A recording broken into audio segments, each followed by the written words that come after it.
자, 이어서 2017년도 스포츠윤리 기출문제 11번 문제를 풀어보도록 하겠습니다. 이 용어를 이렇게 보면요. 지금 이제 이 문제하고 관련된 이야기인데, 여기 보면 카이오와가 구분한 놀이의 요소 중 경쟁성을 기반으로 하는 스포츠와 관련 있는 것은 하고 나옵니다. 우리나라가 처음에 이 체육학이라고 하는 학문이 들어올 때 미국에서 직접 들어온 것이 아니고 주로 그 일제시대 전후에 많은 학자들이 이제 체육사에서도 거론되는 여러 학자들이 있죠.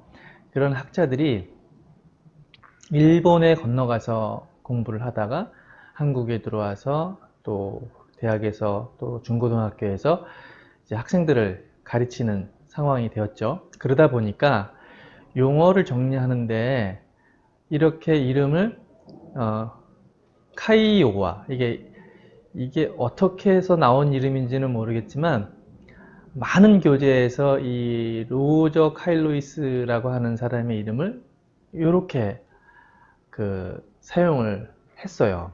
이것뿐만 아니라 여러 군데에서 나타나는데 여러분들 이 정규 수업 시간에는 이 로저 카일로이스에 대한 언급을 제가 자세하게 하지 않아요. 이것은 오히려 유아체육론 쪽에서 좀 더 자세하게 설명을 했었던 걸로 제가 기억을 해요. 그러니까 지금 보여지는 것처럼 이렇게 카이오와라는 사람이 나오면 카이오와가 누구지? 라고 생각하지 말고 옆에 가로 안에 들어있는 카일로이스라는 사람이 있구나. 이 이름의 표현이 굉장히 여러 가지로 표현을 해놨는데 이런 걸 무시하고 이분은 누구냐면 놀이에 대한 이론을 정립해 두신 분이고 이분의 놀이 이론이 지금 현재 스포츠를 공부하고 있는 모든 학생들이 이분의 이론을 가지고 공부를 좀 하고 있어요. 그래서 놀이 이론 그러면 카이오와 카일로이스 이 사람이 나옵니다. 그래서 이분의 이 내용을 봐야 되는데 이 문제를 풀기 위해서 이 카일로이스의 놀이 이론을 전체 다 이해해야 될 필요는 없어요. 문제를 한번 보면 자, 카이오와가 구분한 놀이의 요소 중 경쟁성을 기반으로 하는 스포츠와 관련 있는 것은 밑에 이렇게 보니까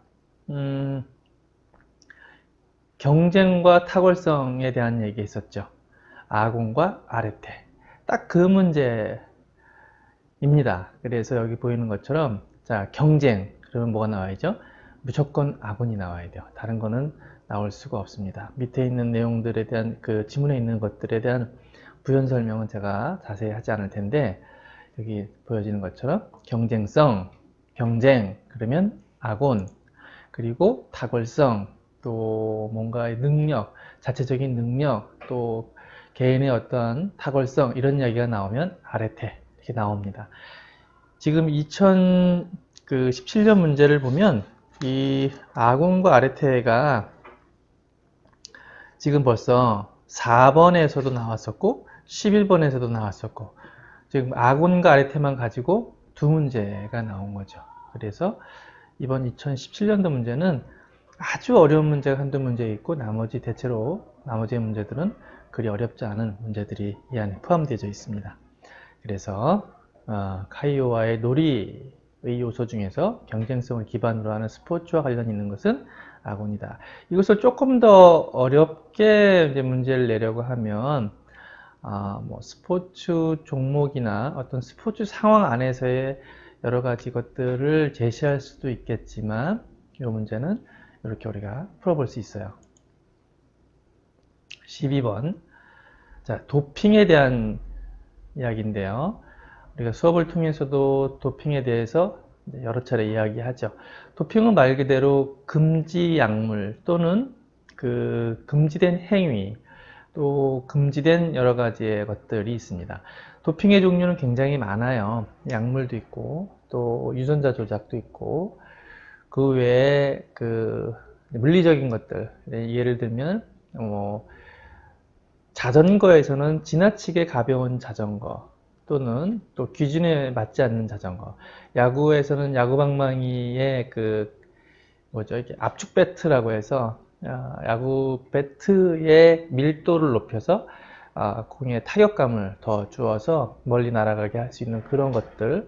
또 수영복에서는 첨단 과학이 접목된 전신 수영복이라든지, 그래서 이제 금지해 두고 있는 것들이 몇 가지 있는데, 그런 것들에 대한 것이 이 도핑입니다. 그래서 도핑을 방지하기 위한 방안으로 옳지 않은 것은 하고 나왔습니다. 이런 문제는 어때요? 제가 볼 때 12번 문제는 자세히 들여다보면 초등학교 6학년도 풀 수 있는 그런 문제입니다.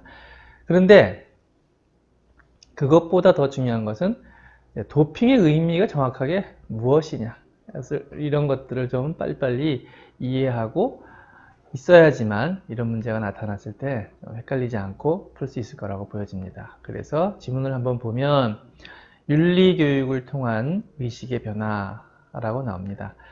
지금 우리가 스포츠 윤리를 배우고 있는, 특히 그 스포츠 지도사를 양성하는 그 시험에서 스포츠 윤리 교과목이 있는 이유가 뭐죠? 결국은 이런 스포츠 지도자들의 윤리 교육을 좀 더 많이 시켜줘서 그 윤리 의식을 강화해야 되겠다라는 그런 의지를 가지고 있는 거잖아요.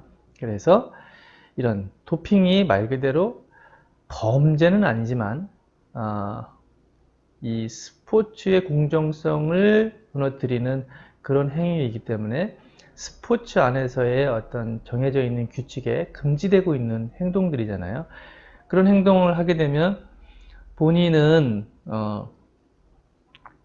경기에서 이길 수 있겠지만, 또 반대로 경기에서 지는 사람들 입장에서는 상대편의 어떤 도핑에 의해서 문제가 될 수 있으니까요.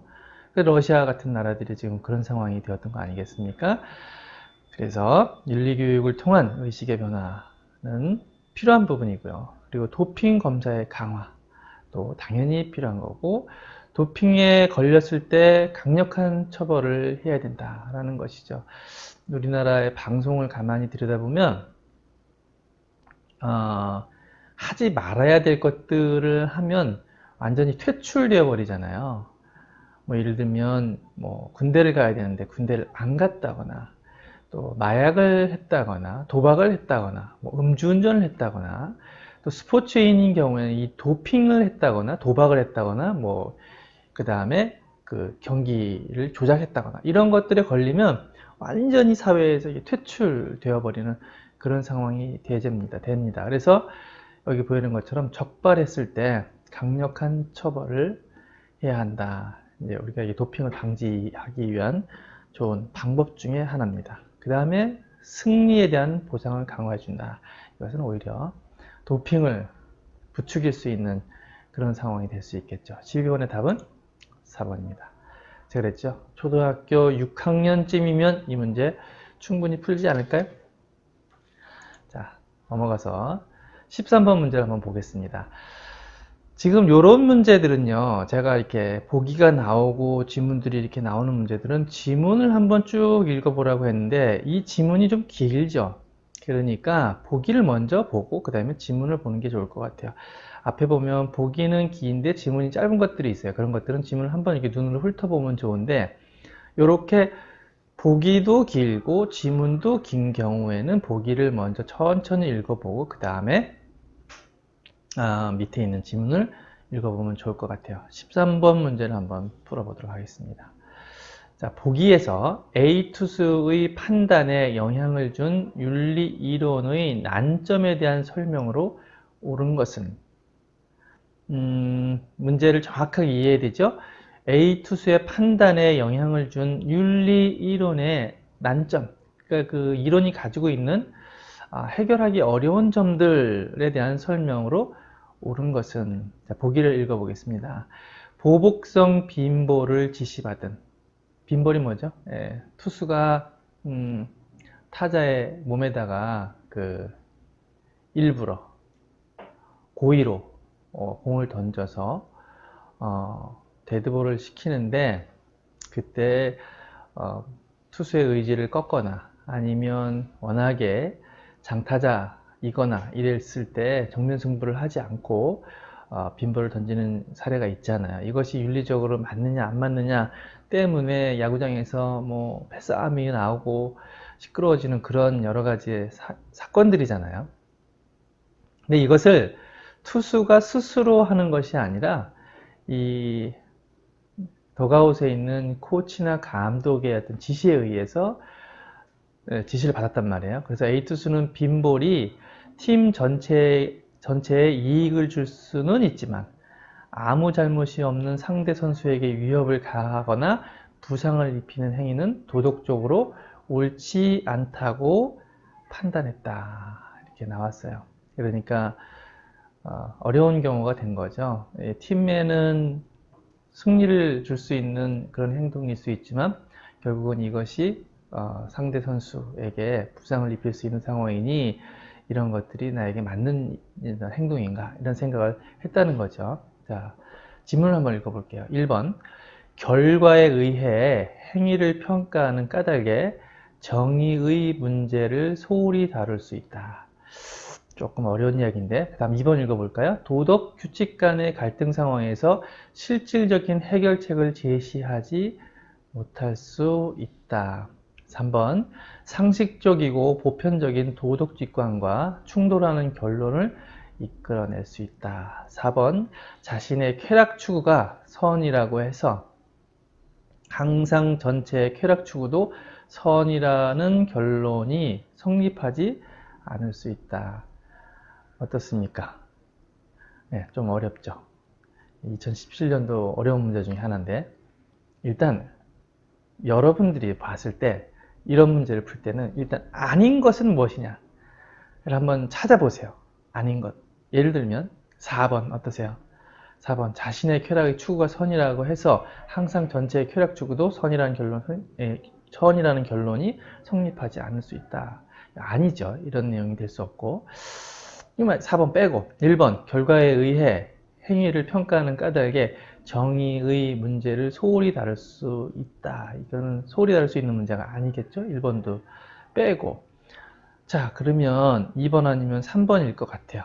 3번 볼까요? 상식적이고 보편적인 도덕 직관과 충돌하는 결론을 이끌어낼 수 있다. 완전히 다른 이야기를 하고 있는 거죠. 예. 상식적이고 보편적인 도덕 직관과 충돌하는 결론을 이끌어낼 수 있는 상황이 아니죠. 정답은 2번인데요. 도덕 규칙 간의 갈등 상황에서 실질적인 해결책을 제시하지 못할 수 있다라는 것입니다.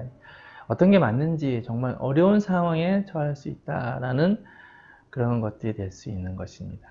정말 힘든 상황일 수 있을 것 같아요. 자, 13번은 어려운 문제인데 이런 문제를 풀 때는 좀 더 자세히 들여다보는 습관이 좀 필요합니다.